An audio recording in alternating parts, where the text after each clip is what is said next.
But it was honestly one of the worst conversations of my life.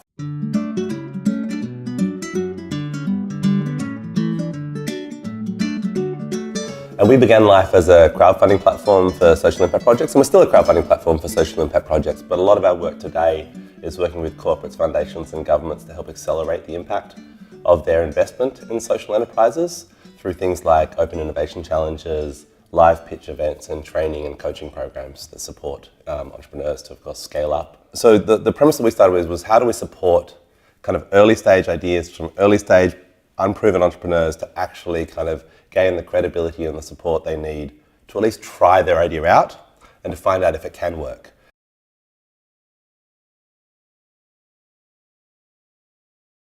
Yeah, so I've been involved in launching a bunch of things over the years. And on the more disastrous end of that spectrum was a recent project I was involved with, which was a social enterprise to set up a giving circle platform. And I think that's a great idea. I still really believe in that idea. But it was a classic, I think, problem of not really spending the time with people up front, just mismatched co-founders.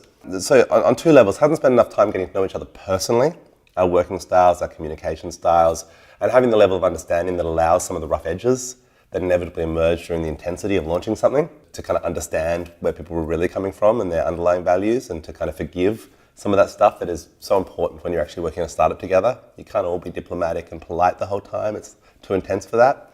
So you get a lot of like co-founder dating events now and stuff like that, and they're really important trying to bring people together. But then I think, yeah, being careful not to completely, go from blind date to marriage.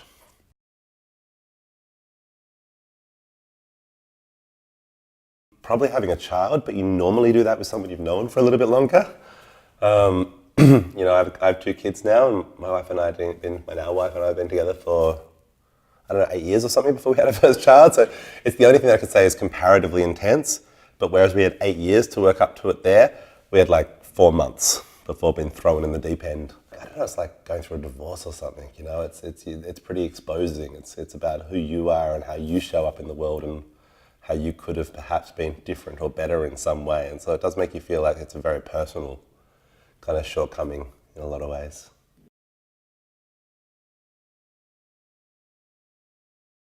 I mean, specific things, I think more time up front, really thinking through whose problem, what's one person's problem that we're solving first. I think having that clarity around if you had a single customer, who is that kind of archetypal customer whose problem you're going to try and solve first, and really having that level of focus to get a project off the ground or a product off the ground, I think is really important. Tom Dawkins, and I'm the co-founder of StartSomeGood.com.